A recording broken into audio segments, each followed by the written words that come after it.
We're still, Caitlin, do you know in the classrooms where any pens might be? Go type some.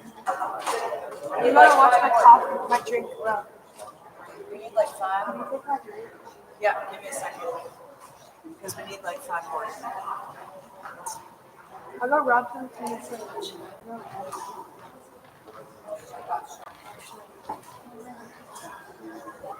I'll go 5. Do you need 5? Yeah, thanks. Leave it there, I'll grab it.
Looks like everyone's still bringing in.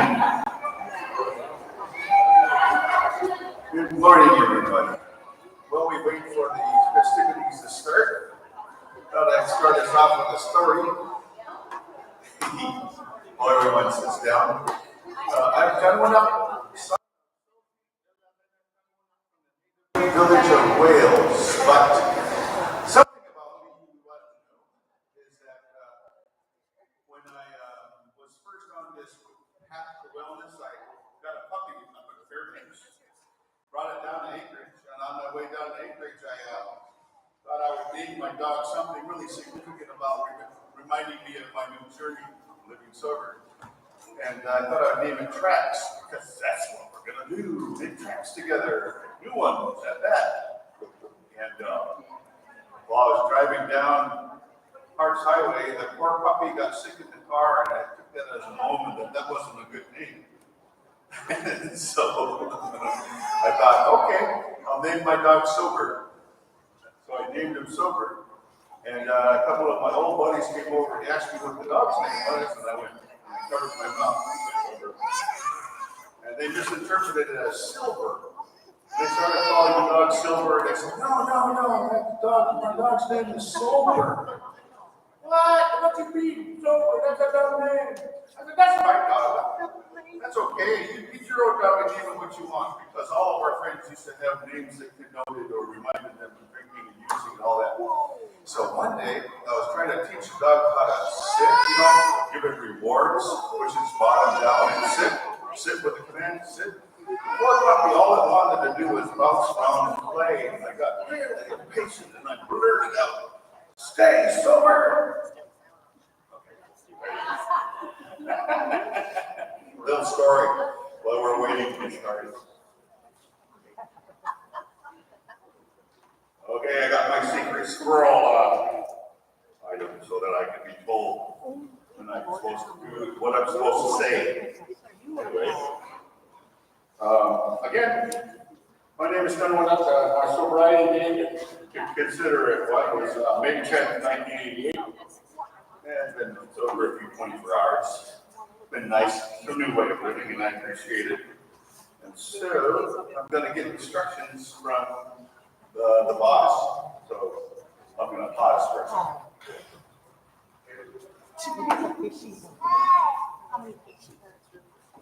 Great.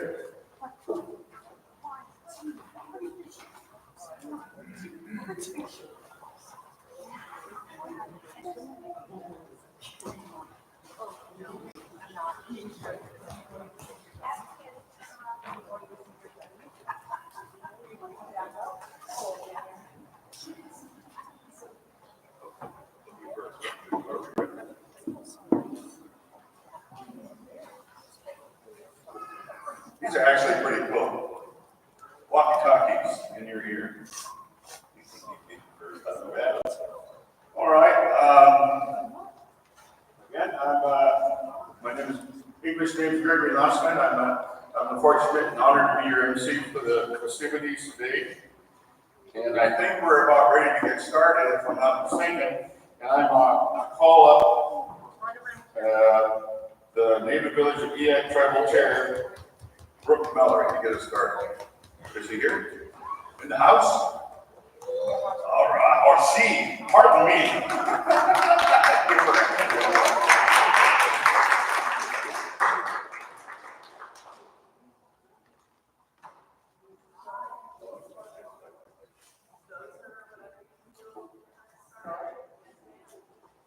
I have notes because I have a crummy memory sometimes, and today seems to be a rough day.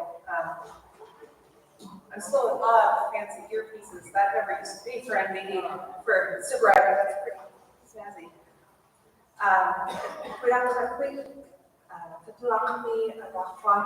My name is Brooke Mallory. My parents are Jim and Dale Johnson. My grandparents are Luke and Dave Johnson, Cordova. I was born and partially raised here. Came back full time after college. My role today is to welcome all of you to the 29th annual Sobriety celebration. This year it's called Walking the Path of Wellness.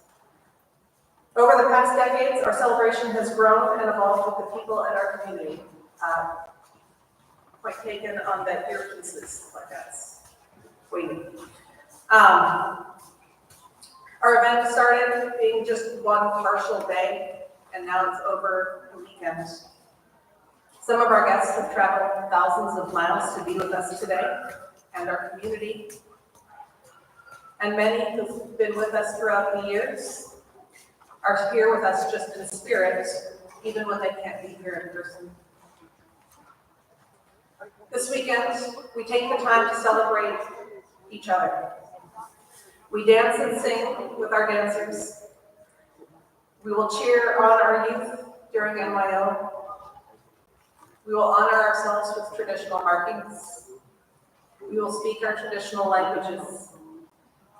We will share ourselves and our stories and be part of a larger family than we were yesterday. Each year brings us together to support each other when the waters are rough, as well as to celebrate together when there's successes. A quote that I want to keep in mind today is, yesterday's the past, today's the future, or tomorrow's the future, but today's a gift, and that's why it's called the present.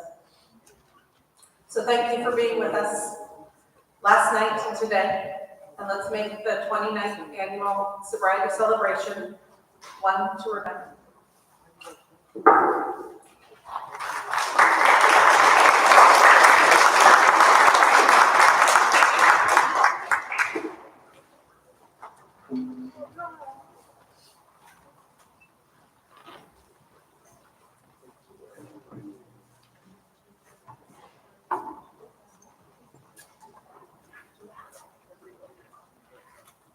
And we're going to have an opening invocation by our tribal elder, Eyak Olson.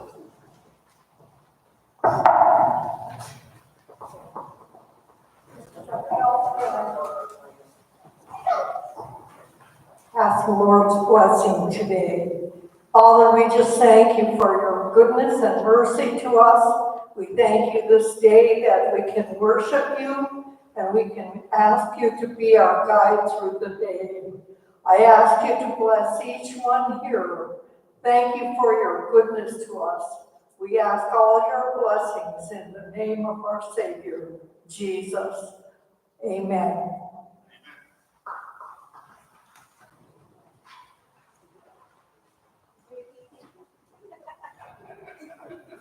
Yeah, you may be seated.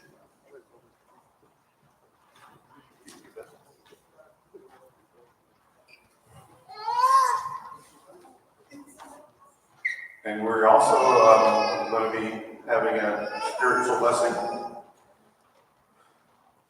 given given by Kenesha Tiedemann.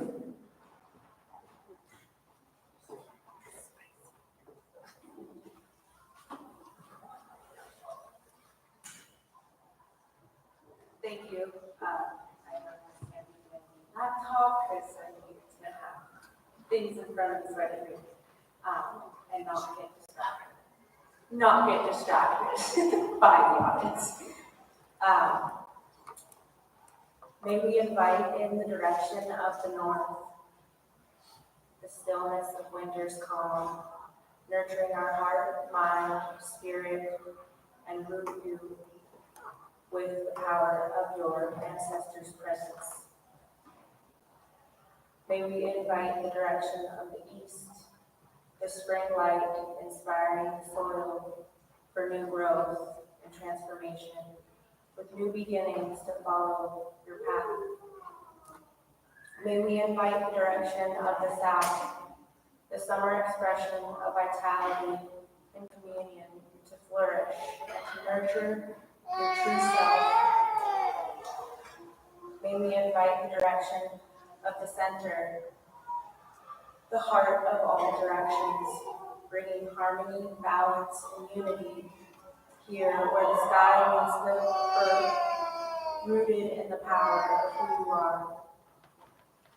May there be peace in front of you. May there be peace to your right and peace to your left. May there be peace behind you, and may there be peace in your heart. Okay, we can say this out loud, or you can say it in your mind. May I be well. May I be happy. May I know love. May I know peace.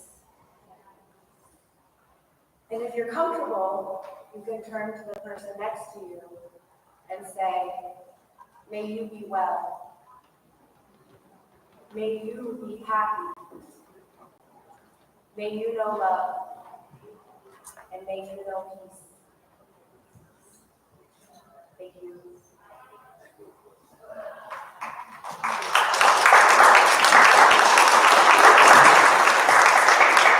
Thank you, Kenesha. It's time to recognize, or at least announce, the Sobriety Celebration Logo Contest winner, and mention that Till Hansen was the winner of this logo contest. Give her a round of applause.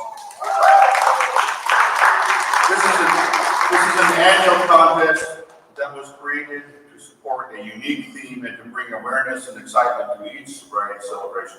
This logo will represent the strength, unity, and commitment of our community to supporting sobriety and recovery. The sobriety celebration is a chance for us to come together to recognize the courage of individuals on their recovery journeys, celebrate the power of community support, inspire future generations, and honor our ancestors. Acknowledgements of gratitude. This celebration would not be possible without the unwavering support, contributions, and encouragement from a number of dedicated individuals and organizations. We want to take a moment to thank the following: the Native Village of Eyak Council members. A heartfelt thank you to Brooke Mallory, Raven Cunningham, Kenesha Tiedemann, Jim Smith, Angela Butler, Diane, forgive me, thank you, and Daryl Olson. For your leadership and support. Your commitment to the well-being of our community is invaluable, as well as to sobriety committee members. We extend a deep thanks to Heather Thorne, Carla Bloomquist, Caroline Broder, hope I said that right, Dana Hoover, okay, forgive me, Jackie Ladd, James Alley, Denise, thank you, Jessica Erasmus, okay. Jessica Weaver, I think I said that. John Whistle, Matt Pichet, Mickey Pebbles, Brianna Newer, Stacy Chappell, and Colleen Mary. Your input, encouragement, and dedication have been instrumental in making this project a reality. So I'm going to continue. We have lots of people to thank. The ICHS Health Board members, special thanks to them for your continuous support in promoting health and wellness within our community. Cheryl, thank you. Tiffany Beadle, Sherman Powell, Altina Hampton, Jack Hopkins, Brooke Mallory, Daryl Olson. Your collaboration strengthens our efforts in this vital work. ANGS board members, a big thank you to you, the members, including Brooke Mallory, Diane, thank you, Glenn Morodican, Bob Ladd, Kelsey Holly, and Kevin McLaughlin, Raven Cunningham, Daryl Olson. Ongoing support of community initiatives like this plays a vital role in shaping the future of Eyak. We also want to express gratitude to Cordova's Mayor David Allison for your continued support for our community success. Your leadership and advocacy help ensure that this celebration and other community projects move forward with success. We will pass it on to Miss Alice.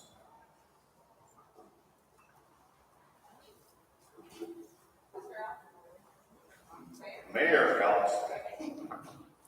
Come on up. Give him a hand. Welcome him.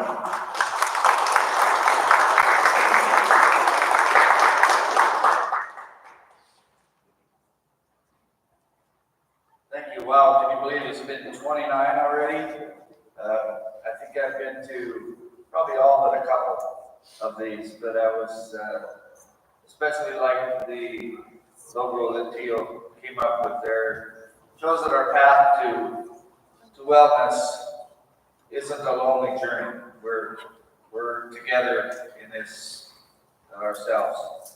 At their meeting on October 23rd, the City Council passed a proclamation for the sobriety, and I'll read that to you here. So the City of Cordova, Alaska Proclamation. A proclamation of the Mayor of Cordova, Alaska, recognizing the 29th Annual Sobriety Celebration and Memorial Potlatch, Walking the Path of Wellness, sponsored by the Native Village of Eyak. Whereas alcohol and drug abuse are serious health and social concerns that negatively impact individuals, families, and communities. And whereas the Native Village of Eyak encourages Cordovans to support recovery efforts and celebrate the positive impacts of sobriety in Cordova. And whereas the Sobriety Celebration's mission is to bring awareness of alcoholism and drug abuse to the community and to use culture of healing to aid those suffering from dependency. And whereas Walking the Path of Wellness is the theme of the Native Village of Eyak's 29th Annual Sobriety Celebration and Memorial Potlatch to be held in Cordova on November 8th, 9th, and 10th, 2024. And whereas the event will highlight the importance of community treatment programs, recovery support, and the role of sobriety in fostering healthier, more resilient communities.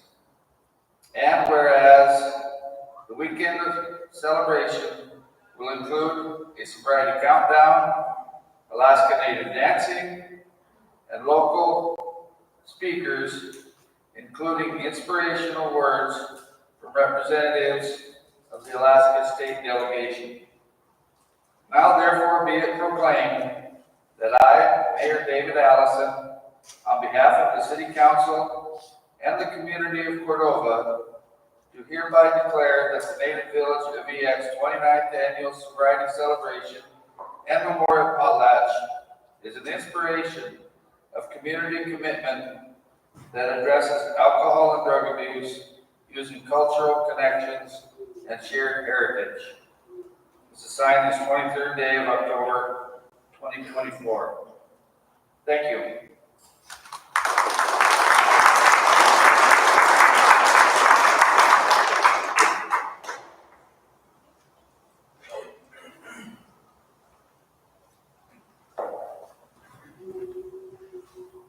Thank you, Mary Alice.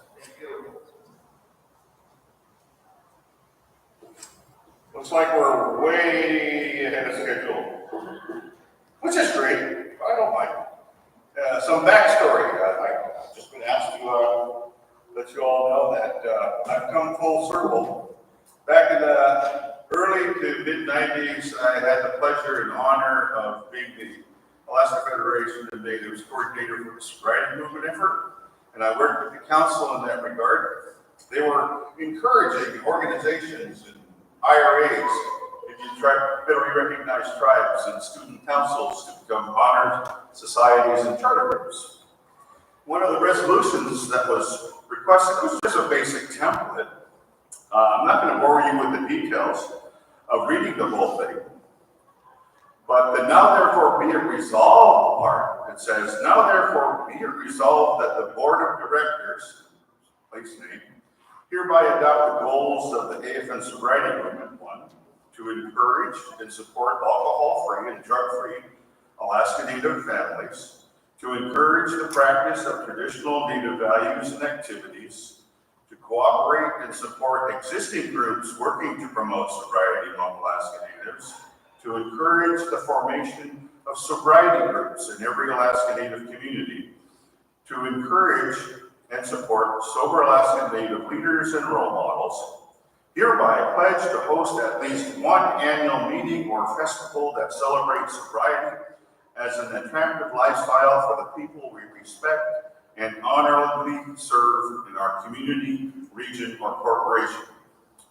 Among the 63 organizations that passed this resolution, the Native village of Eyak was one of them.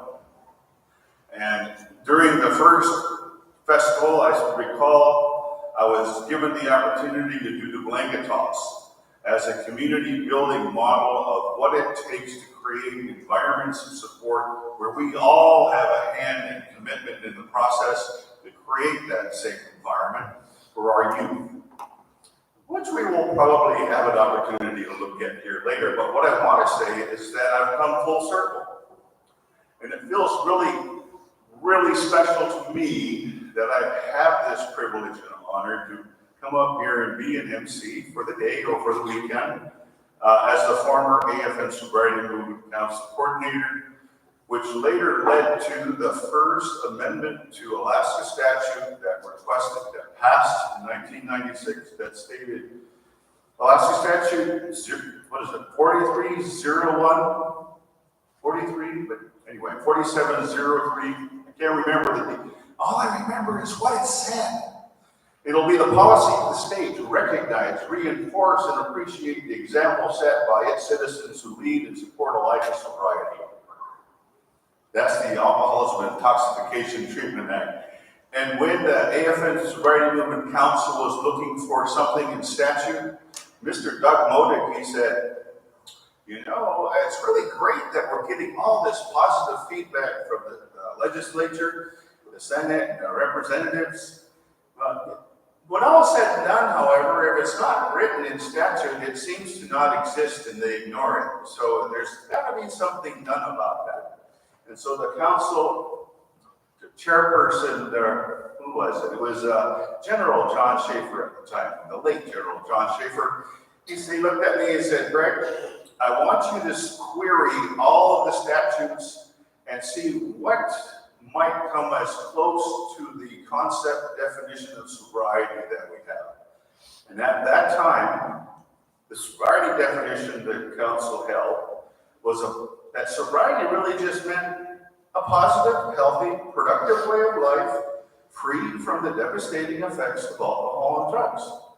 And so the council's, or the Sobriety Movement Council's mission was basically to support all of the families and individuals who just happen to not be contributing to the problem, because we already know that there's a devastating problem when it comes to the correlations of overconsumption.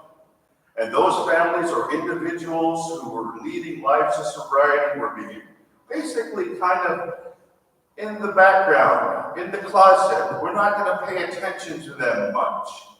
But the council said, no, we have millions of dollars in state and federal subsidies being used to help interrupt all these devastating effects.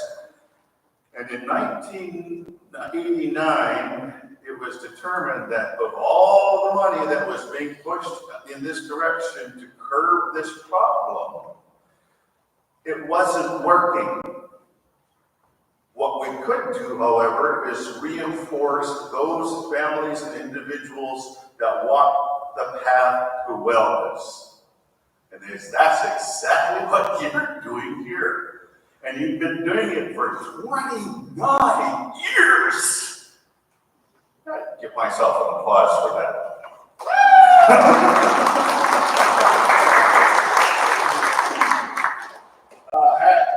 I mentioned that I did the blanket toss here, but what I was doing was I was collecting signatures for sobriety. And I was giving them to Mike Williams, who was the sobriety musher. And after I collected 10,000 signatures, I handed him a ream of paper. It was really a ream of paper. Because back then, we didn't have flash drives. We didn't have those discs that you put the signatures on. And he took that, put it in his sled, and brought it up to Nome. And he told me, Greg, that ream of paper got heavier and heavier with every mile I went by. And the only reason we went this route, me going to places to do the blanket toss, to do the collection of signatures of people who live sober, was that these signatures just represented a serum of commitment that was necessary to curb the devastating effects of alcohol and drug abuse in our communities and give awareness and attention to all the people that were living a positive and healthy lifestyle, not contributing to the problem. It's the serum of commitment that still continues to this day. And if there is a sobriety movement, if you will, kind of just loosely defined by anybody who creates a supportive environment where it's okay to live sober. And that's what this conference represents. And I was just providing some filler because we're way ahead in schedule. Good job.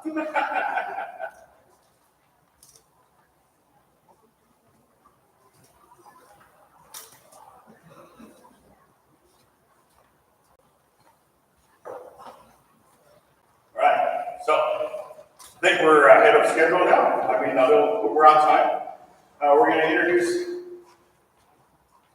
Danielle Larsgaard. Give her a round of applause.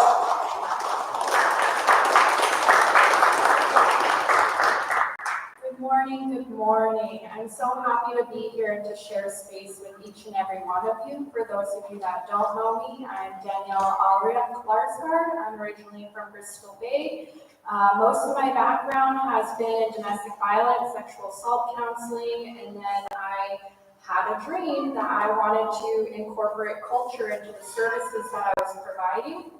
And so in 2022, I had opened a traveling art studio, Eyak Arts. And so the goal and my dream and vision of my art studio is to pave a cultural path for individuals who might be struggling. And so I travel to many rural communities providing cultural classes like drum making, skin sewing, beading, net hanging, net mending, all of the things. And trying to create more safe spaces for individuals who are going through addiction or sobriety, have trauma, and just letting them know that they can use their mind, body, and hands to heal themselves within rather than going to unhealthy coping mechanisms. And so really just diving into the communities and getting to know individuals and taking the time to really talk with the elders and talk with the youth. and making sure that they have a safe space, especially our elders have a safe space to be able to feel safe to share their stories. I feel like so many of our elders, unfortunately, they die with those stories, they die with that hurt, and so creating a space for them to release some of that, and then for them to feel more comfortable passing those traditional ways on to the next generation.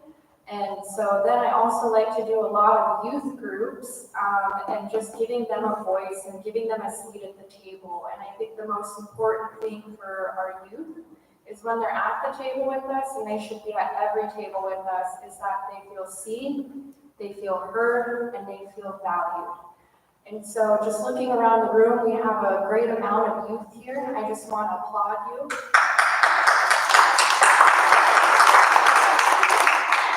For showing up and continuing to lean into your culture and being proud of who you are. And then I want to say thank you to the moms and dads out here, because you're raising the next warriors to come.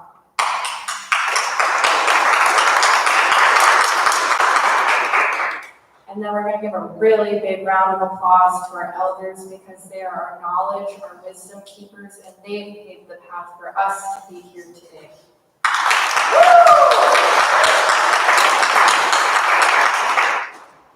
And so just remembering why we're all here this weekend together, and just being human with one another this weekend and meeting each other where we're at. I think my favorite thing about my art studio is I'm not a step ahead, I'm not a step behind, but I'm walking right alongside the communities. And I'm very privileged to be able to work in the communities that I've worked in, and I'm always excited to go to a new community and to just dive in and see where I can help.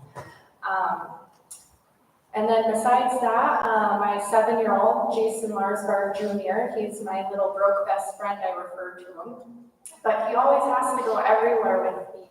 And we were at the Elders and Youth Conference about 2 weeks ago, and I was holding a session there. And I said, son, where do you want to sit? And he said, I want to sit right up front, Mom. And so he really sat there, and I asked me like this as I was presenting, and just the look of how proud he was. And I in that moment, I felt like I was on the right path, that I was doing the work that I'm supposed to do. And so we shared stories. We had lots of elders share stories, and I had asked at the end of my session, who is an elder that has made a difference in your life, and why?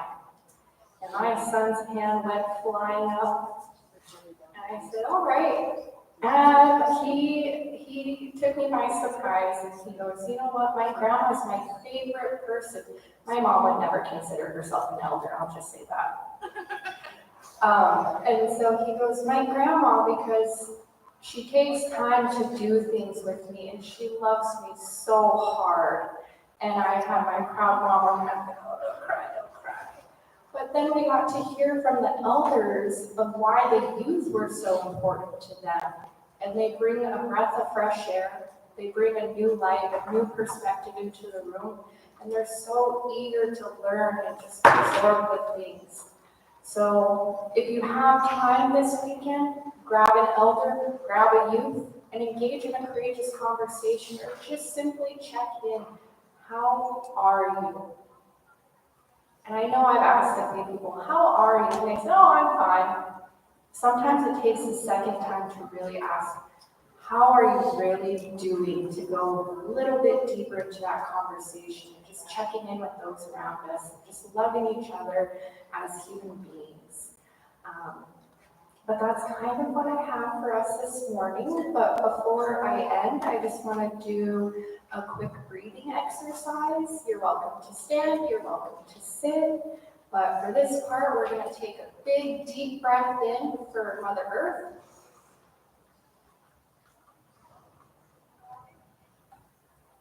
We're going to take a big, deep breath in for our elders. And we're going to take a big, big, deep breath in, and we're going to take in all of our culture.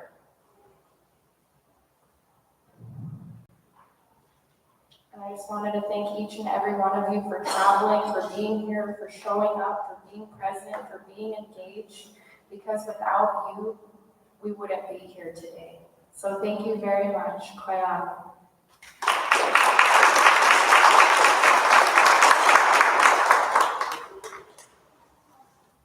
Just want to mention that on behalf of the Native Village of Eyak, we'd like to present you with this wonderful gift.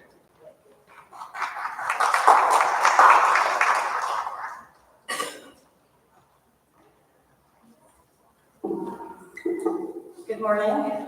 My name is Carolyn Crowder. I currently serve as the Executive Director for Native Village of Eyak, and I'd like to extend my welcome to you as well today. It's been an exciting evening starting last night, honoring our veterans, and today we have more exciting opportunities to share stories and to make relationships and have a great time. We have some exciting dancers coming up later today. As those of you saw the preview last night. So we're excited to have you here, and we have some additional wonderful keynote speakers, as well as the senator who will be joining us this year. We're very pleased to have that. So welcome everyone. At this time, it's my pleasure to introduce someone who probably needs no introduction.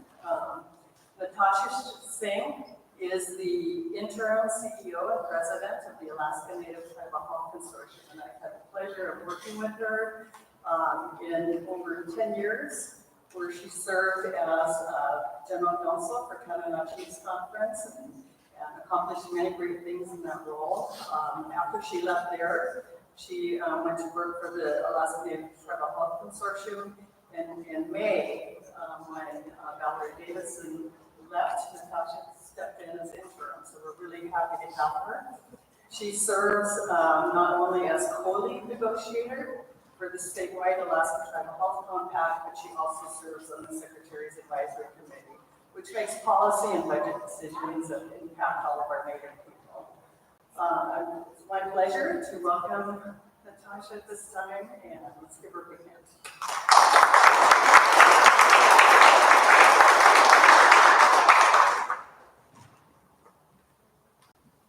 Thank you for the introduction. Thank you to the Native Village of Eyak, the council, the health board, the elders here today, the veterans, and all the cooks and volunteers to make this event possible. My name is Natasha Singh. My parents are Carm and Renee Singh, and my grandparents are the late Steve and Valerie Matthew.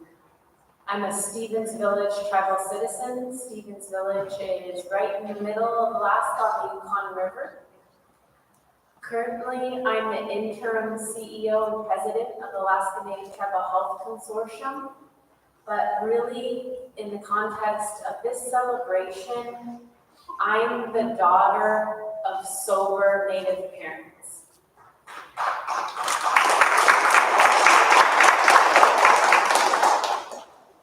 At first, when the ladies at the office, asked me about attending this celebration and giving a talk, I said, well, what do I know about sobriety? I don't know what to say. And then after thinking about it, I'm like, well, my whole life has been shaped by the privilege of my family's sobriety. And I have everything to say about it. And I have everything to be grateful for the choices that my grandparents and my parents made to get me to where I'm here today. Shortly after I was born, my grandfather quit drinking, and that was he was really struggled. He was a street person for part of his life. And then, attempted to get sober so many times, ended up in the hospital so many times. But after we were born, my sister's just 1 year older than me, I think it helped him, get to the point where he was able to achieve sobriety. And then when I was 5, my parents quit drinking, and luckily before that, they kept me and my older sister safe, so I also have the privilege of safety. But at 5, my parents got sober, and I was able to witness really their hustle and their journey for wellness. And it's really a privilege to be able to witness that from your parents. And my mom, she worked full-time waitressing while she put herself through college, and raised us 3 girls. My dad entered the trade as an apprentice power lineman, and during the late 80s, jobs were scarce sometimes, and so he was laid off a lot during his apprentice years while my mom was like supporting the family while going to college. But just looking back at those times where I didn't know then we didn't have a lot of resources because my parents were so focused on us. And when my dad was laid off, apparently it was a struggle for the family because we didn't have money, but he put so much time into us when he was laid off. We did all the activities that were free in the community, or low cost, going swimming, playing, softball, playing basketball, and then my mom eventually got her college degree, eventually got her master's degree in education, and became a school teacher. My dad eventually became a journeyman lineman and became a full-time at the local utility. And so through high school, I was able to, see their plight of wellness and be with my grandparents as they really reconnected with the land, and see how, see their strength. I was so thankful that during this time, my parents really relied on my grandparents because they were so busy. My grandparents were able to teach us and their other grandkids, about fishing, hunting, about our culture. At the time, our JOM, I forget what the JOM stands for.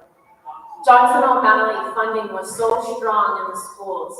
So we had, in Fairbanks at Hunter Elementary, we had a robust Native culture committee, we called it, at the school, and we learned Minto dancing, Tanana dancing, Stevens Village dancing. We learned downriver dancing, but mostly there in the interior. And then we also had a committee, and we would learn Robert's rules, just in elementary school, and take care of our business as the Native Culture Club. And we'd go travel, sharing our Native culture to the various conferences. We'd often go on a military bases and sing and dance and share our cultures there.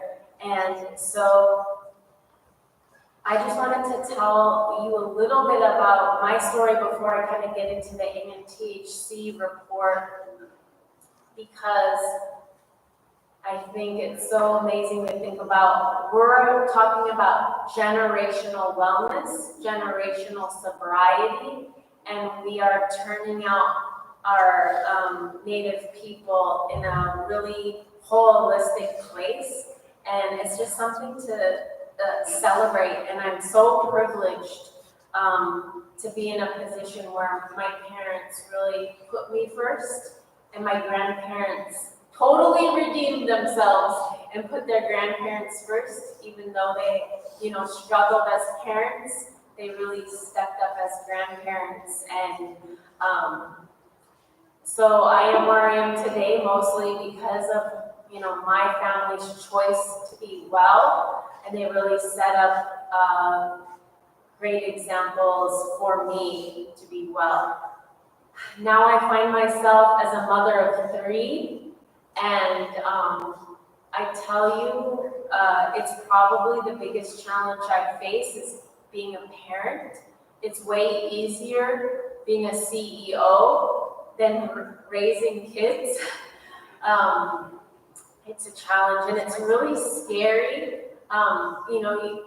I try not to come from a place of fear when I parent, but that's kind of like a weakness that I have in my journey of parenting is you see the struggles with specifically drugs in this current generation where we didn't have to deal with the fear of fentanyl and where experimental drugs, just one-time use, can lead to death. And that's just significantly weird in my mind. And then just, even though my parents were very focused on wellness and sobriety, they didn't have those tools about recognizing our feelings and our emotions. That wasn't something we talked about in our household, and now as a parent, there's more, we talk about these things more. Allowing my children to have their feelings is something new to me, and something my husband has taught me really it's a good thing to identify your feelings, and then a good thing to let your children have their feelings, even if they're disruptive to whatever's going on, dinner, whatever you're trying on your family agenda. That's something that's new, but it's good. It's good in our wellness journey to be in touch with our feelings. And then the speaker yesterday talking about be aware of your thoughts, because they turn, into your reality, and I really thought that's really important. And because as a parent, I see my children, do exactly what I do, and sometimes I talk bad about myself in front of my kids. I say, "Oh, I'm dumb. Oh, I'm dumb. Why did I do that?" And then I hear my kids say that about themselves, and I think, "Oh, I need to be modeling and thinking of myself in positive ways, and the words I put out there, I have to be positive." And then with my emotions too, I have to show them identify I'm feeling frustrated with you that you didn't get off the Xbox after the third time I told you to get off the Xbox. That's a daily struggle with my 14-year-old son. But if I can, rather than just be angry at him and not identify the specific feeling, it's helped, that our family dynamics. But the journey for wellness is just day-to-day ongoing, and we're always learning as a family, identifying our triggers, and just trying to work through it. I think the biggest issue for me personally right now is my phone. I think while I don't have, luckily, I don't have a substance abuse issue, I have a phone addiction, and I'm willing to admit it to you all. And I'm working on it because I want, it's escape for me. It's escape from being a parent. It's escape from being a CEO. But it can get too much. The algorithm controls my mind, and I have to work on that on a daily basis, because even though we're modeling in our household behavior of sobriety, technically, when we have these other addictions in the household, whether it be on your phone, Xbox, games, that can easily translate to substance abuse. And so we just all have to be aware of what our triggers are, what our addictions are. And as the interim CEO, as Carolyn said, this was not expected. And when I first got the interim role, I was literally shaking in my boots, because really you're in charge of the consortium for the entire tribal health system, a very important responsibility for our Alaska Native people. ANTHC is the only statewide tribal health organization, and as many of you know, we're in charge of the Alaska Native Medical Center. It's our trauma center for Alaska. It's our tertiary care. We provide oversight. We provide our specialty clinics. We also do the Department of Health and Engineering. We're putting in water and sewer projects across Alaska in our villages. And just recently with the Infrastructure Act, we actually received funding to get first service water and sewer projects to all of our villages. And that's just so amazing. When Senator Sullivan's here later today, we really need to thank him for that. And then also at ANTHC, we have our community health services. This captures our research arm, our health aid arm, our prevention and wellness, our behavioral health clinic. So ANTHC is doing a lot. We also do what we can to support our regional tribal health organizations like Chugachmute, and then our tribes within the tribal health system, like the native village of Eyak. We have 3,000 staff at the consortium, and 1,000 of those are Alaska Native people. And we're trying to increase those numbers of our Alaska Native people every day. We know our Native people know best how to implement the programs across the tribal health system, and we have so many jobs available at ANTHC.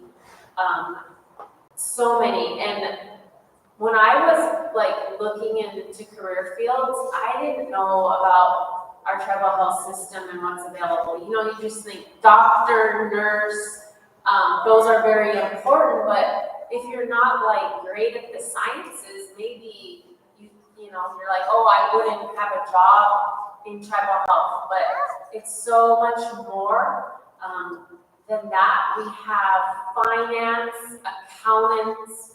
We need leaders and technical experts in our finance field because they really drive so much of what we do in tribal health.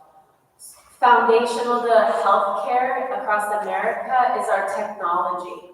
We have a robust IT, information technology and information systems department at ANTHC, at all our regional tribal health organizations, and many of our larger tribes. So all of our computer experts, our computer nerds, we have jobs for you there. We have jobs in human resources. No one goes to college and is like, I want to be a human resources expert. But it's so important because so much of the thought in these large organizations and bureaucracies are how we deal with each other, how we deal with our boss, how we manage employees. And we, in our human resources department, we should do that in a native way. And we still yet have to pave the path of owning how to make human resources very tribal and very native. We have so many opportunities at the Alaska Native Medical Center outside of your traditional providers. We have caseworkers, we have registration staff, we have billers and coders. You can do these jobs even remotely at home. You can live in Cordova and be an ANTHC employee, which I think that's awesome. The one thing after COVID is we can do remote work. And so this is my pitch to be interested in the tribal health system as an employee. If you're not already, be interested in ANTHC. And if you're a student, please look to careers at ANTHC in the tribal health field. It's an amazing opportunity to be a part of our vision for Alaska Native people to be the healthiest people in the world.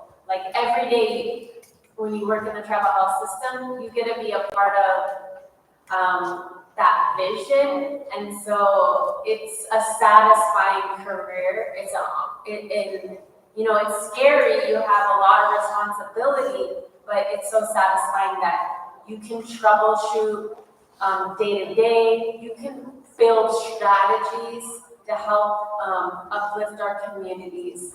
So I did want to give a pitch to really looking to a field in tribal health. I worked at Tanana Chiefs Conference for 14 years before I became an Anchorage native and moved my family to Anchorage from Fairbanks. Fairbanks is a better community than Anchorage. That's what I found. But what I also found is ANTHC is not where we need to be to meet the needs of our people. We have a lot of work to do. We have to roll up our sleeves to start implementing best practices at ANTHC. And we really have to, take hold of best practices from the lower 48 of those larger health systems. But then we have to make it our own, make it tribal, make it native. And so we're in this process of doing that at ANTHC. Some of our tribal health organizations are further along in sophistication than ANTHC, so we can utilize best practices from the regions and the tribes in order to do that. So why is it? Why is ANTHC after 26 years not where we need to be? Partly it's because Congress and the federal government short funds Indian Health Service by $60 billion a year annually. And that is a lot of money not to, fulfill the need of Native people across the country. Have any of you watched Res Dogs? Couple of hands raised. It's so funny because they have an IHS clinic in some of the scenes in the TV show Res Dogs, and it hits home sometimes because, sometimes our facilities just aren't what they should be, and why is that? It's not because we don't do a good job as Native people implementing our own programs. It is because Congress is not fulfilling their promises, their treaty promises, their statutory promises, their court promises to provide adequate funding for Indian Health Service and our tribal systems. And so, as part of ANTHC and the system, we have to advocate for full funding as part of the solution. A second part of the solution is we have to ensure that we are signing up our people for what we call third party. And that is private insurance. Medicaid is probably the biggest one, Medicaid and Medicare, and then tribally owned insurance, we call it T-SHIP. And I know our people do not like necessarily doing all the paperwork for that third party, but we're forced to do that because Congress doesn't give us enough funding to really provide those programs that we need.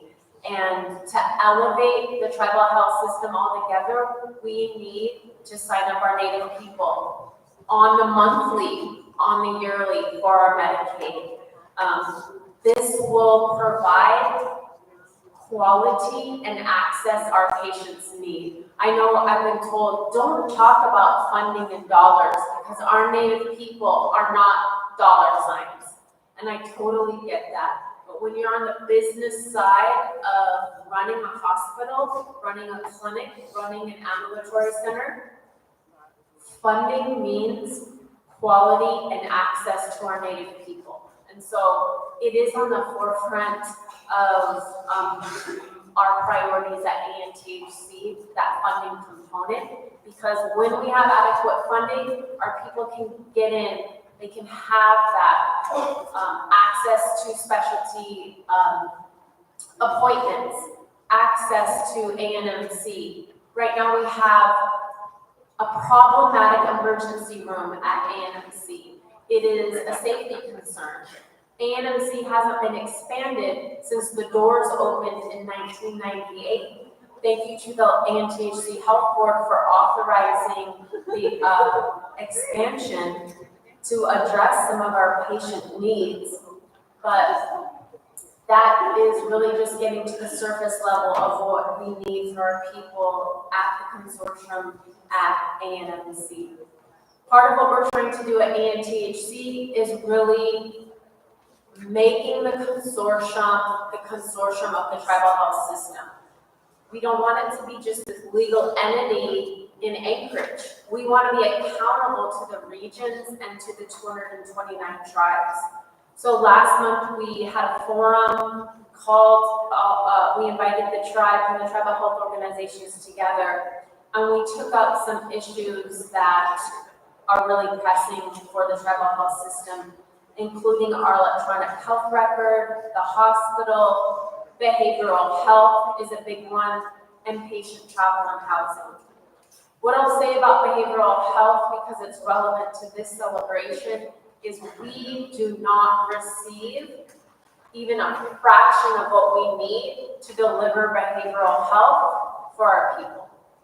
It is grossly underfunded in the whole spectrum of care for behavioral health, whether it just be counseling for our people, prevention, whether it be treatment, substance abuse treatment, or treatment for those with mental health diagnosis. We don't receive the funding we need, and it's a crisis across the state and nation, but specifically for Alaska Native people, we are trying to come up with a plan to address this short funding. So when we are pressing the community to sign up for third party and Medicaid, it is because we want to create access for programs that really could change our communities for the better, including behavioral health. Finally, I'll just touch on patient travel and housing, because I know our Cordova residents have to travel to Anchorage to reach that access. We know it's not where it should be, and we're working on that. And I'd really like to thank the health board for meeting with me last night, giving me a tour of your facilities and an overview of the priorities and the challenges that your patients face here at the Native Village of Eyak. And I'm going to bring forward those challenges to our board when we meet next week. I know I'm going on for a long time, but I was trying to fill in time if you need it, so just yank me off the stage when I could go on for a long time. But I would just like to say that I'm so thankful to be here today. Seeing the dancers last night just reminded me that I had the privilege of growing up in a dance group, and I haven't done that for my children. And living in Anchorage will be hard, but I'm like, there's Stevens Village people in Anchorage, there's Canada people in Anchorage, and I need to do a better job of getting my people together in Anchorage, so my children know our songs as well. And so thank you for that reminder. We're all on our journey of wellness. Grounding ourselves in culture is what worked for me, and so I need to do that for my children. So that was a good reminder yesterday that I need to do that. So please, if you need anything at ANTHC, ANMC, please don't feel, you could reach my office directly. It's the best way to just go straight to the top. But your council here is a very strong one. Your health board is very strong. I am inspired by the Native Village of Eyak and your organization and all that you do. And eventually I'll get back to Stevens Village and will you model your best practices here to bring it back home to my community. So thank you so much.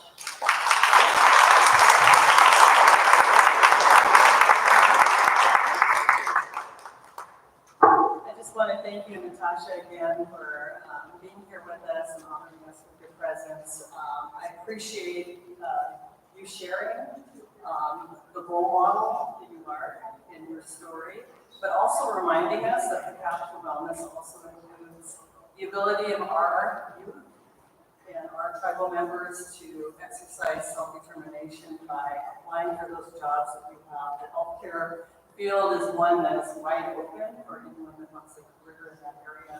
And I want to thank you for advocating for that as well as the other issues. There will be an annual meeting of ANTHC, a statewide meeting. You can participate in person if you're in Anchorage, but also via Zoom. And we will be advertising on our website the availability of that on December 4th. And so we hope that people will join and hear more about the great things that ANTHC is doing. But she's a rock star, so thank you so much.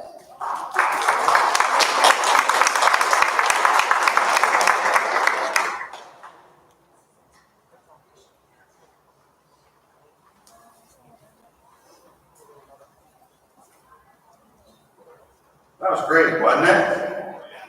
I give her another round of applause. Yeah.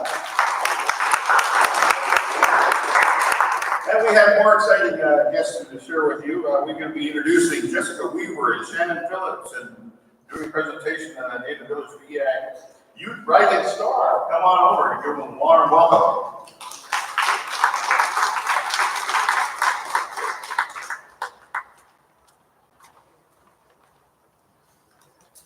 Welcome everyone to Sobriety and welcome to the 3rd annual NVE Youth Rising Star Award ceremony.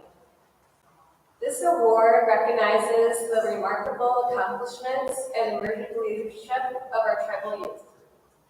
This year, we had 2 outstanding nominees who exemplified good character and dedication to their tribe, school, community, state, and volunteer efforts. Before announcing this year's recipient, I welcome our 2 candidates, Holly West and Ricky Riley, along with their families to the stage.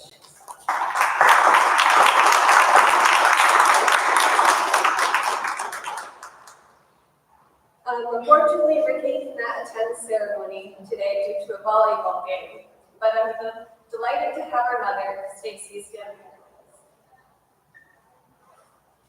Holly West, you were nominated for your exceptional character and kindness. Your willingness to help anyone in need truly stands out. Your involvement with the tribe is commendable. You've been a valuable member of the Eyak dance group and have been actively participated in several NVE functions. You go above and beyond in your school and community by assisting your teacher with CHS Culture Days, helping with events at your church, and advocating at the state level for education initiatives. Additionally, your volunteer work is inspiring, and you've dedicated your time to school events, local church activities, Bible camps, and helping tribal members. So let's give Holly a round of applause for her wonderful contributions.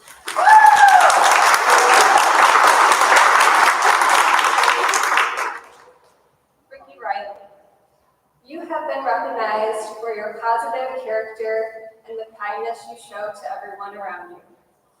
Your dedication to the tribe shines through your involvement in NYO, Culture Week, and the Tribal Youth Council. Your commitment also extends to your school and community through your participation in volleyball, cheerleading, and the Copper River Stewardship Expedition. You also demonstrate your passion for learning by attending and participating in the United National Indian Tribal Youth Conferences. In addition to your commitment to the fire department, through your training and weekly meetings, further highlights your desire to help others. I'm also excited to share that Ricky was accepted into the University of Fairbanks this spring to join their fire science program. Please join me, sorry, in giving Ricky a well-deserved round of applause.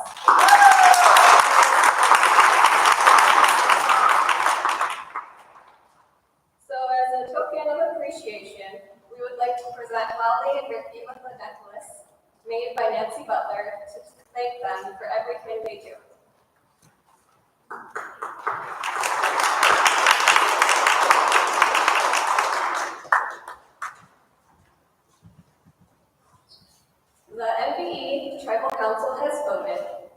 and I am honored to announce that this year's NVE Youth Rising Star is Ricky Riley.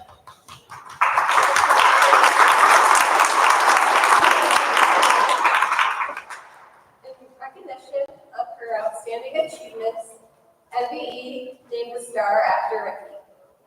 Congratulations.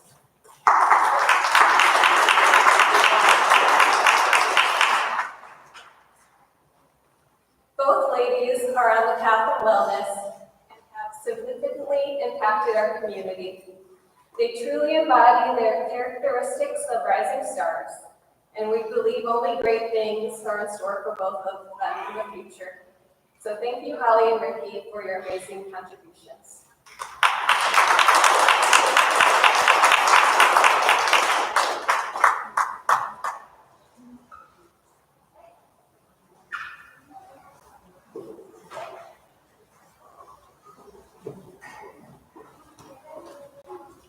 Wow, awesome. So I've been asked to remind you of all the beautiful silent auction items over there. If you haven't taken a peek, I hope nobody beats me on that drum I put some money on. So, all right. Needless to say that we're going to also remind everybody that we have the sobriety support in the weight room. If you, that's going to be happening all day long, but that's great. And all I know is that we're about ready to get ready for a panel discussion, do we? And that gives me an opportunity to share with you. Let me turn this off.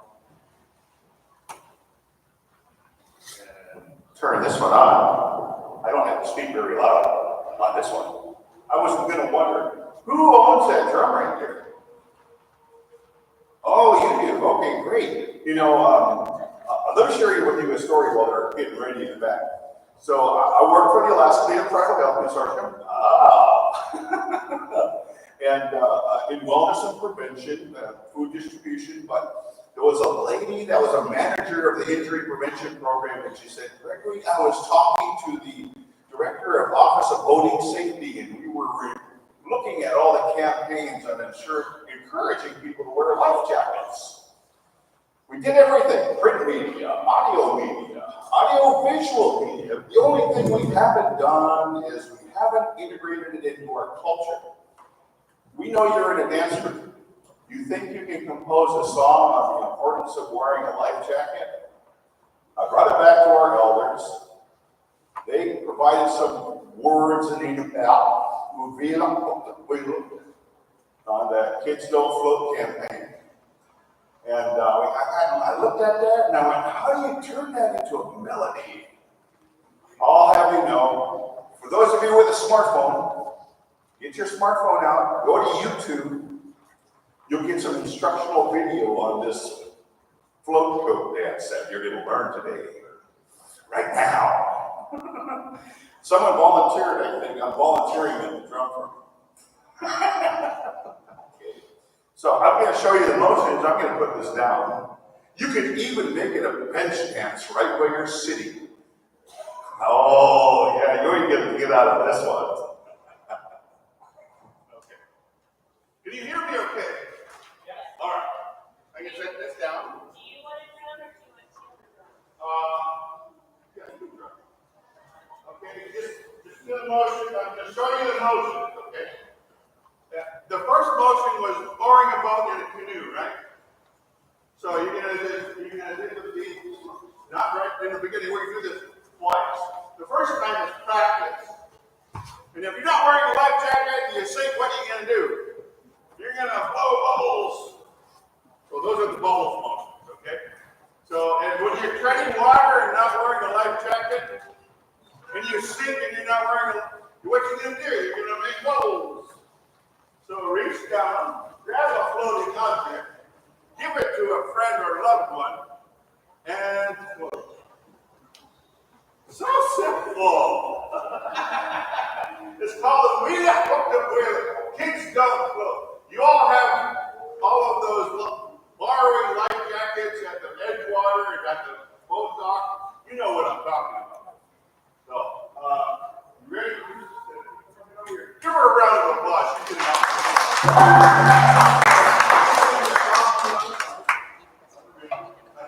That's, so just follow along. Here we go. You better put your better. You better put your better. Oh, swim. You better put your better. You better put your better. Oh, reach down. Ooh, oh, hips up. Oh, oh. Oh, here we go. Now with the feet. Ooh,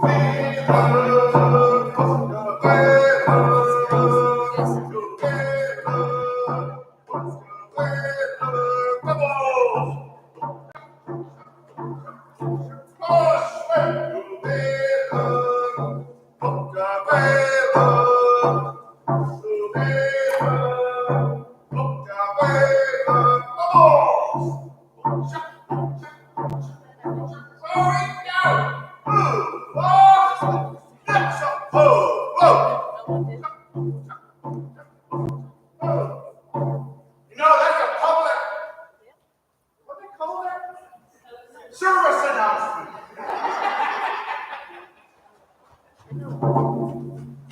Hey, we're not done. We need a line of youth right here. Come on up. Come on up. Right here.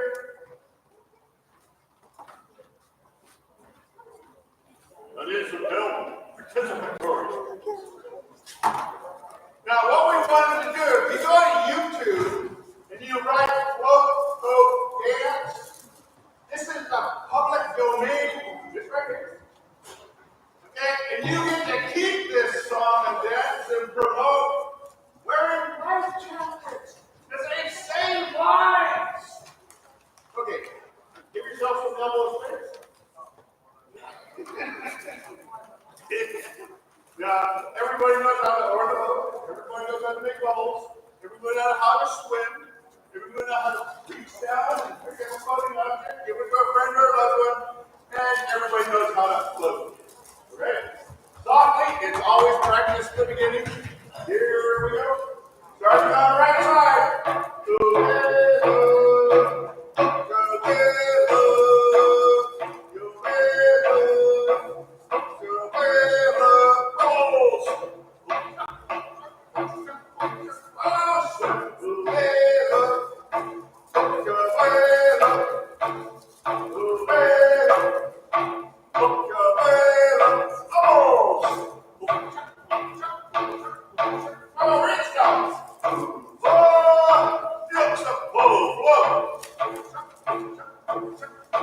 Oh, here we go, the real dance.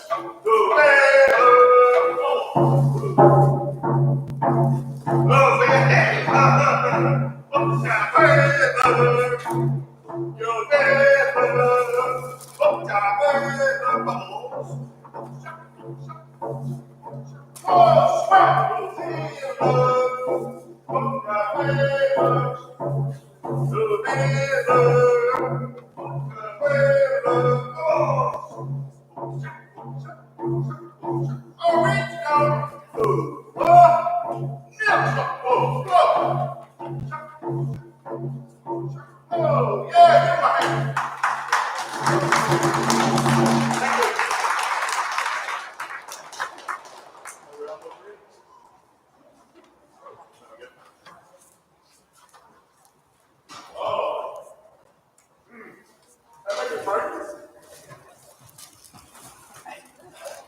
Oh, that was fun.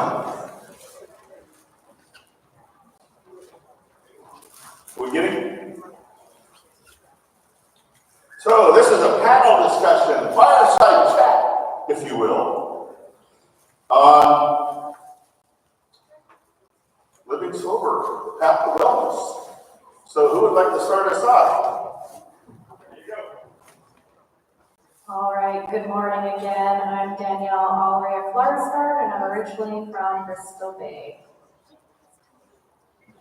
My name is Darlene Gowan and Johnson. I go by Dark. That's a mouthful to say. And I am originally from the Mohawk Nation in upstate New York, Eastern Canada. Turtle Clan, Bear Clan. Thank you. Hi, I'm Mike Weber. I'm born and raised here in Cordova, as well as almost all of my ancestors. So this is home for me and my family. The mic? Oh. You gonna wait me like this far? That far? This far? That's it? Okay, so if you said to the mic? Okay. Yeah, that's right. Only a man would say that. There you go. What am I supposed to say?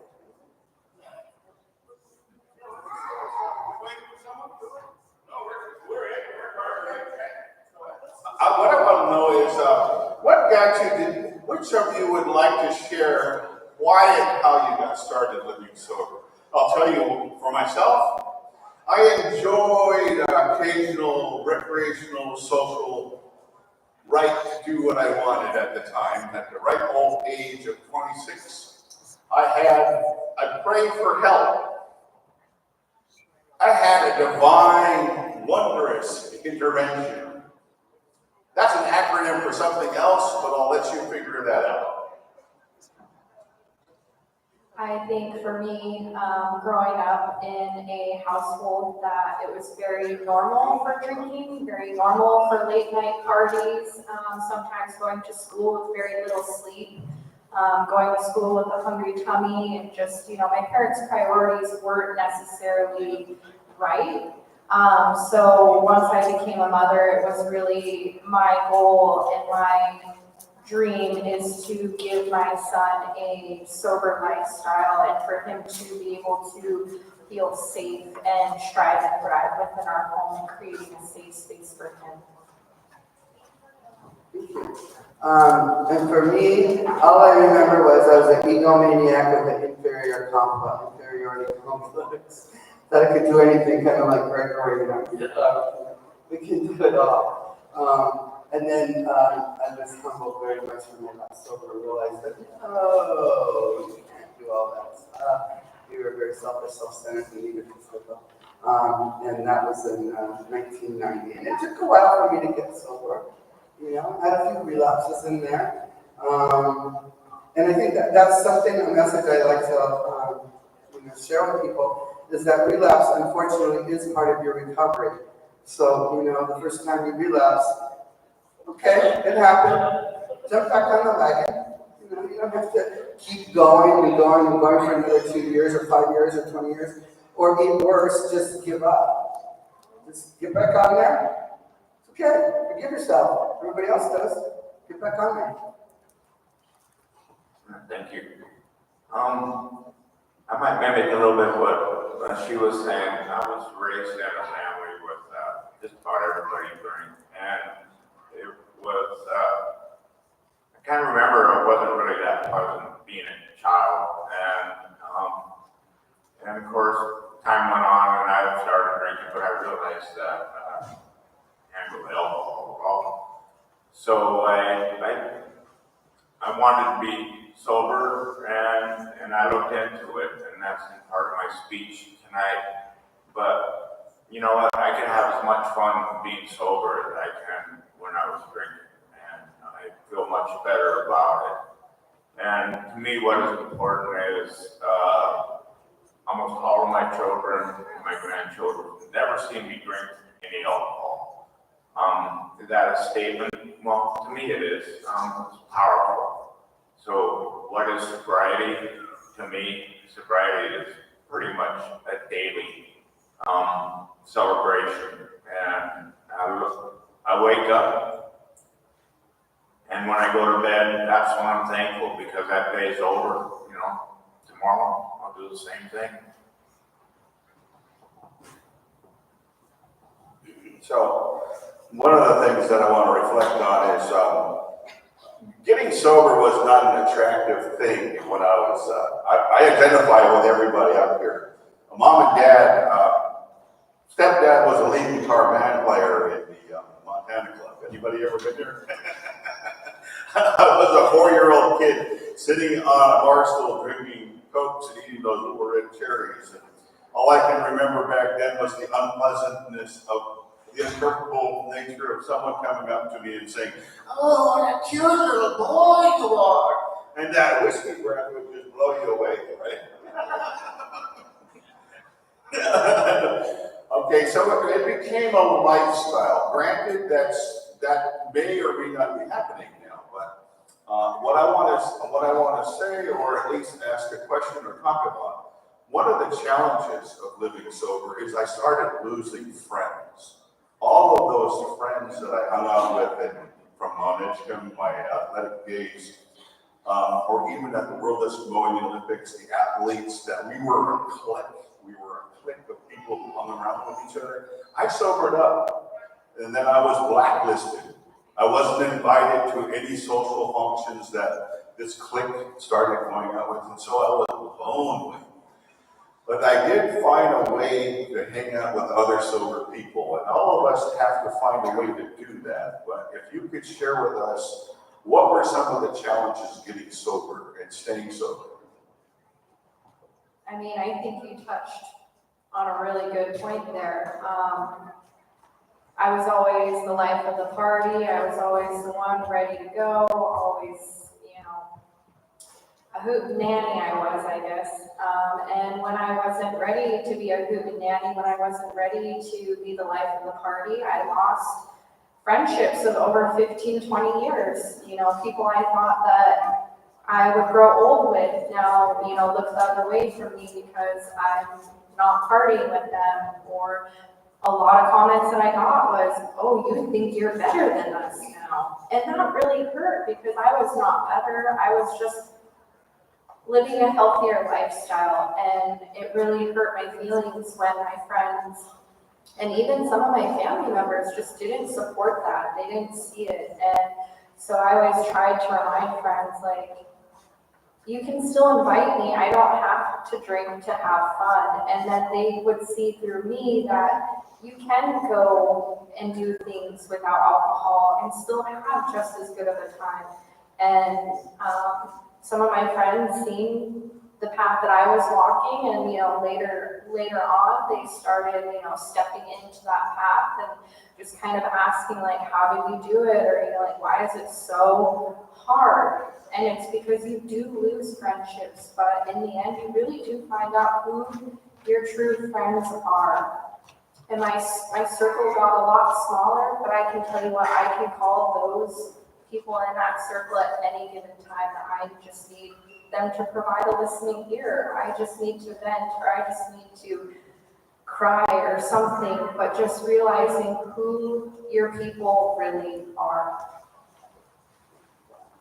Yeah, I resonate, what you both said resonates in my life too.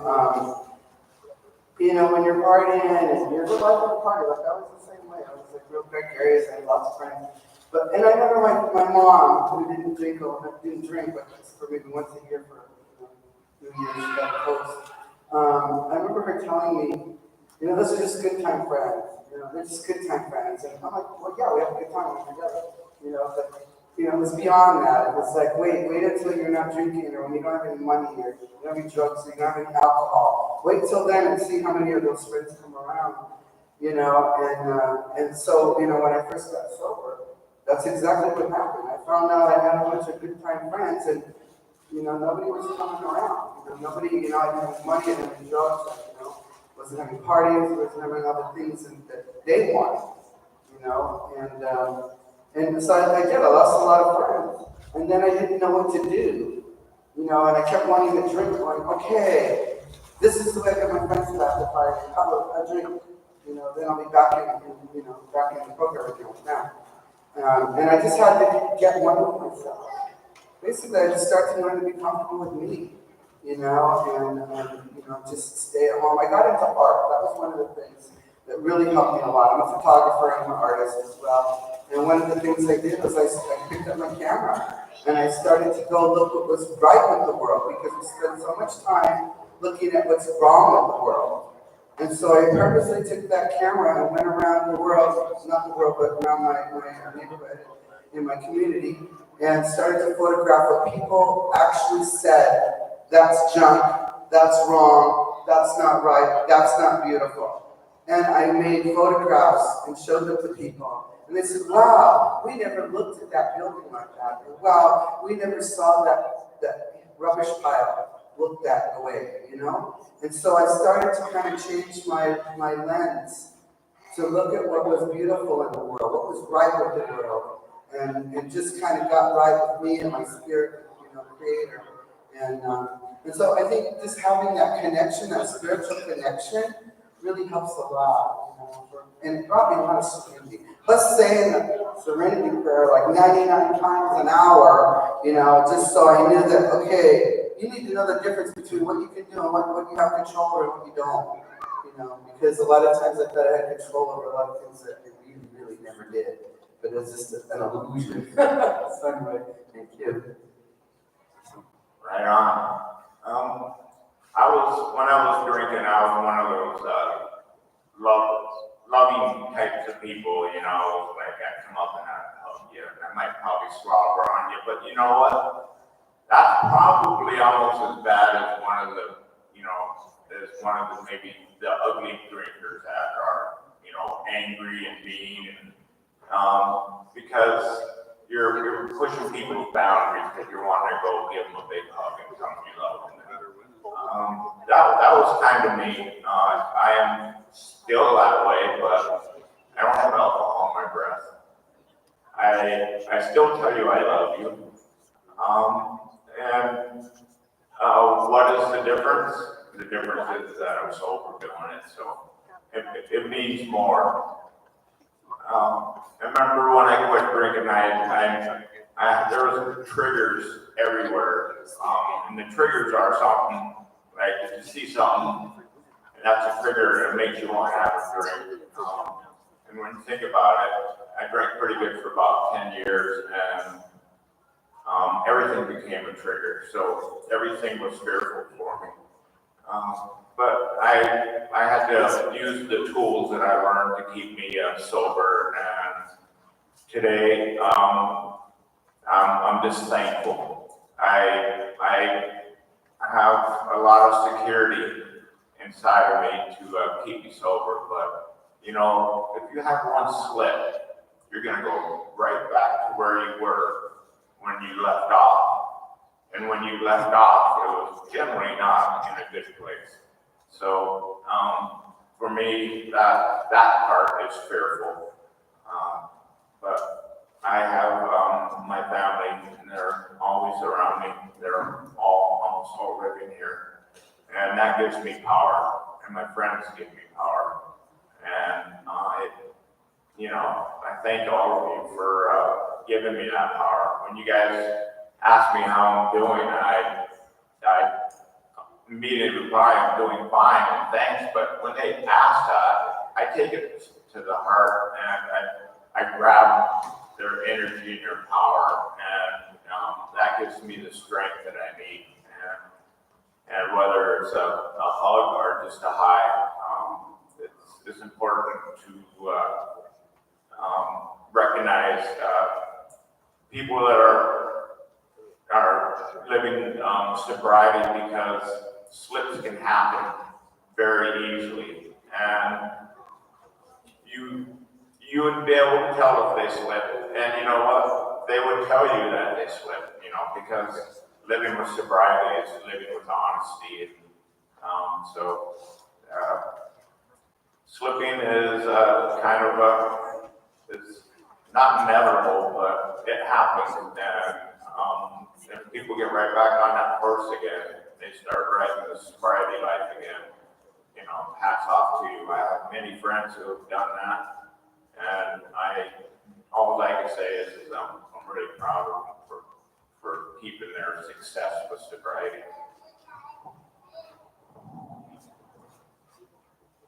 I will say, one of my biggest things was environment and having healthy environments to be in, whether that meant leaving certain spaces, leaving opportunities.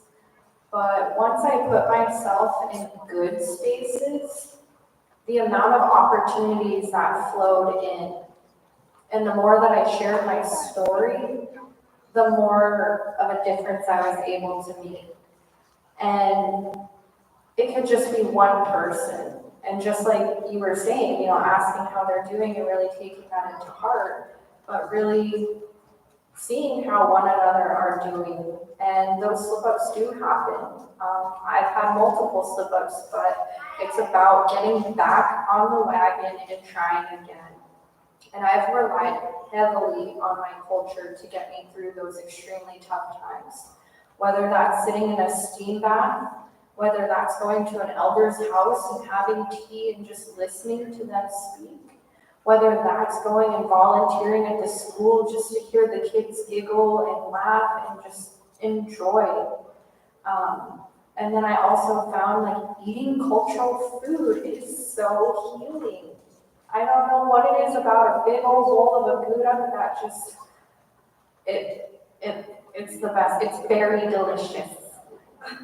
And I think, just having humor in sobriety as well, and kind of learning to roll with the punches, and having self-care and doing kind of a self-check-in in the morning of how are we going to move forward in a good way today, and then doing a check-in at night and say, how did I move forward in a good way? And how did I put myself first? How did I take care of myself? And how did I take care of those around me?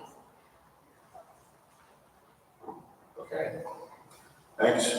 Now, I was sitting here thinking, I'm identifying with all of you right now, okay? And I was thinking, I can identify with SLIP. Someone said, that's just an acronym for sobriety losing its purpose. But the purpose of living sober is just to have a positive, healthy, productive way of life. The next question I was sitting here thinking about was, everyone's talking about role models. We need role models in our schools, in our community, to give us the idea that there is an alternative way of living. I didn't recognize that when my mother quit drinking in 1976. I gave her a hard time. She didn't behave the same way she used to. I wasn't able to get away with all of the misbehaving mischief that she used to let me get away with. And so I wasn't used to boundaries, but she ended up having to quit just to save her own life or lose us children. And then as the time went on, she became one of my first mentors that was no longer drinking and provided me that uncomfortable notion of life was different and more positive. We had a house. She was a working mother and she worked really hard. Later on in life, I began to have other mentors. I was fortunate enough to work with the Alaska Native Sobriety Movement Council, and this was the first time I seen visible leaders not drinking, choosing to do that. The important thing they were doing was remaining humble. They weren't boasting about it. They were just saying that this is a lifestyle that we've chosen that we want other people to consider. And I was grateful for those role models. And if you would be so kind, please share with us your role models that helped you decide to live sober. I was very lucky. I have a really good handful of elders who take the time to sit with me and have courageous conversations with me and let me know when maybe I'm veering off on the wrong path. But they're always my biggest cheerleader and my biggest fan for even the smallest successes. And just taking the time to really learn traditionally how they did things and traditionally how they healed through things. I think I really struggled with self-love, and they loved me on days I could not love myself. And that's what really pushed me to learn how to love myself, to be comfortable with who I am, and to be proud to be an Eyak mother. And so just that love, unconditional love. Thank you, sister. For me, I think my role model is kind of mixed because my mother died when I was 13 months old, so I was raised by elders. So I had on my maternal side, it was my grandmother, a great aunt, a great uncle, and an adolescent cousin with severe mental health issues. And so on that side of the family, there was no alcohol. There was my grandmother only spoke Mohawk. She didn't speak, she could speak English. She refused to do it. She never drove a car, She never went out of our territory. And so that was kind of my early beginnings with my family. But on the other side, on the maternal side, my grandmother on that side was a party animal. And so the two grandmas really they got along because of me, but when the grandmother was raising me didn't approve of the other grandmother when she wanted to come get me to, take me away for the weekend or something. I had right to have my grandmother, my granddaughter, and those things. And so when I was with that grandmother, I remember that whiskey breath, and I remember like in our community, in our town, we had like, everybody had dirt roads, paved roads or anything. And there was, we're outside the big town of Montreal, outside St. Louis River. And there was a bridge that kind of went over us toward the St. Louis River, over the St. Louis River to Montreal. And there's always had potholes in it, but it's a shortcut to the highway.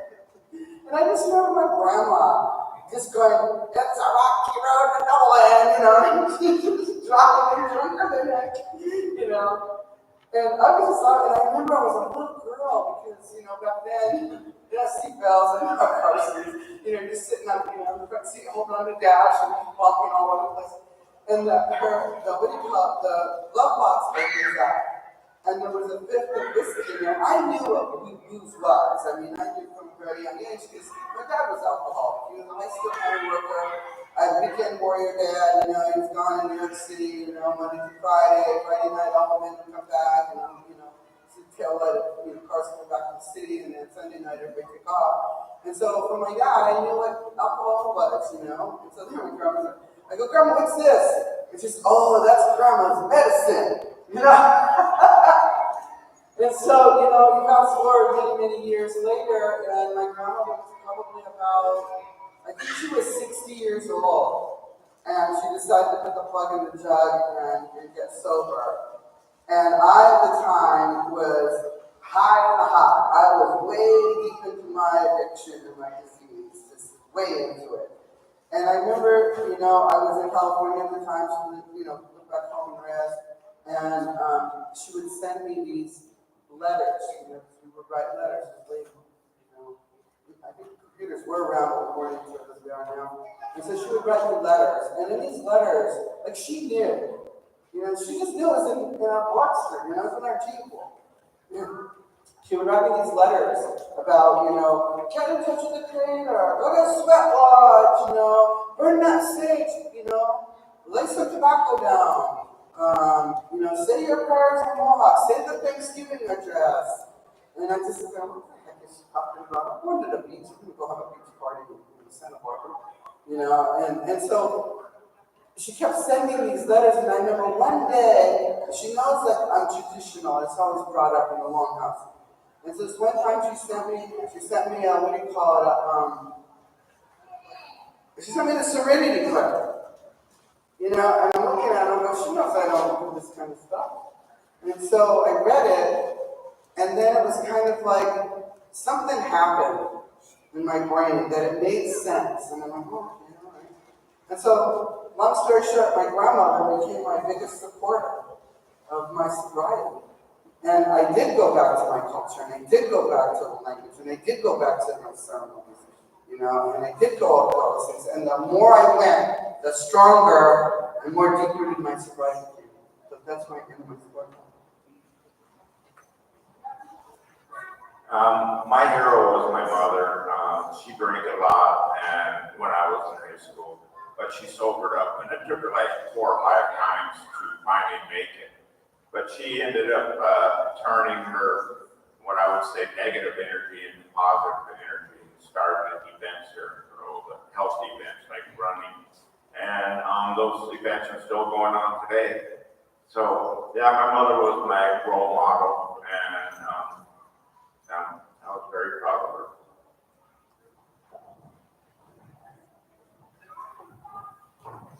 That's it for our panel. Thank you very much for sharing your stories with us.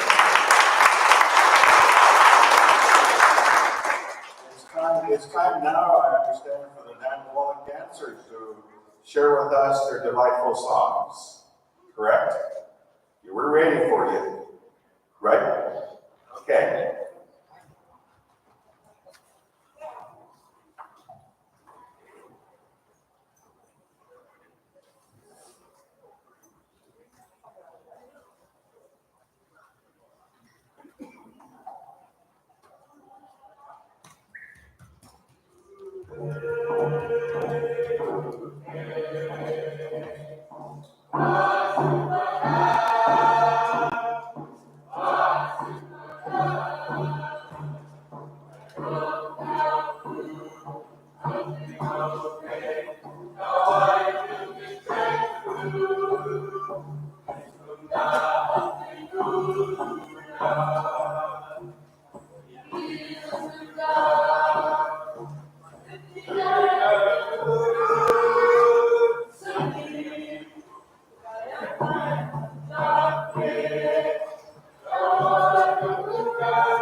These first two songs, one was our welcoming song, and it was made by Sperry Ash and our Nina Sally Ash.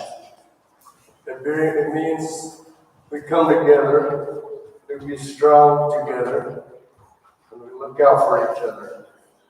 And the second song was Akale, means the fish are itchy, but when they start coming in through the river, they're jumping, and usually say, Akale, when you see a fish jump. But Now, the first dance we're going to do is the seagull dance. And the music we use is Russian influenced by, but I'm trying to remember how it went, sorry. Before the Russians came, we had just the beat of a drum. And we had food songs. And then the Russians came and they gave us the guitar, the accordion, the violin or fiddle, and we put them together and we get muscalada, as we call it. We use it for every Christmas we have muscalada, where you masquerade and stuff. On the 7th is our Christmas, but the next day. And we incorporated it into our seal dance, which you guys hear every year. And let me get it started for you guys.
seal. It's where back in the day, the hunters go out, they go hunt, and they go get the seal, and they bring it back to their wives, and they prepare it for everybody. After they eat, they're all happy.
The mic there, thank you. This next dance is our last dance, and it's called the Seal Dance, because we're the Seal Dancers. But I'd like to say thank you to Emily Swenning and her daughters. They made us new regalia this year. We finally get to show you guys it and use it. Thank you. Thank you for having us. Okay. All right, everybody like it? This is the story of the seals.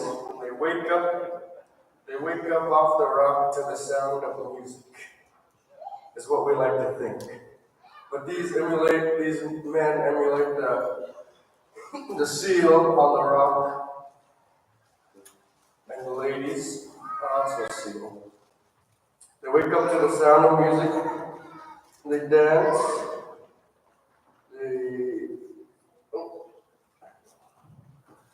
They dance around and they have. Sorry, I'm raining right now. Doesn't go.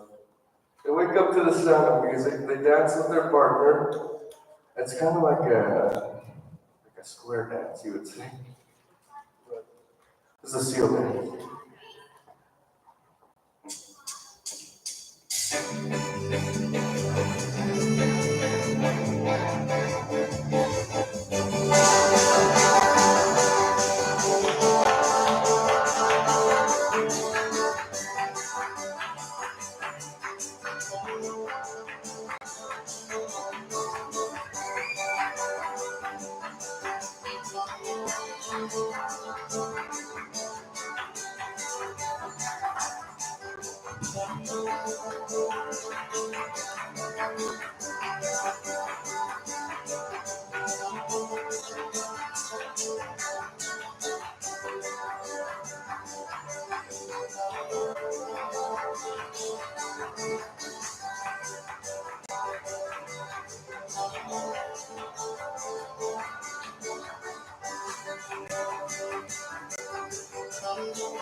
Discovery!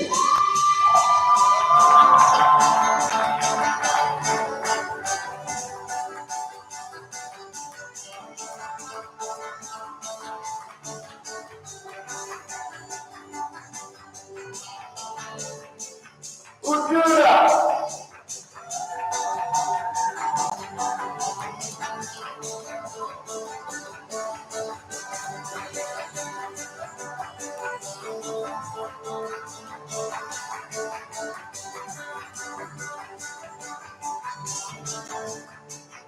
Cultura!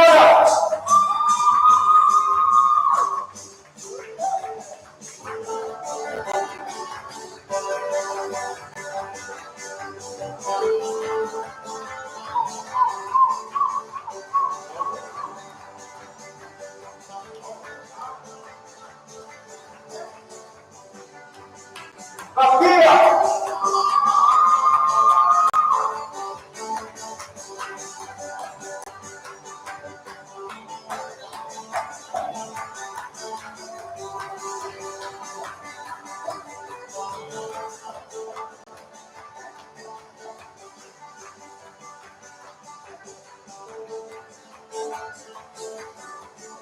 Sagazzi!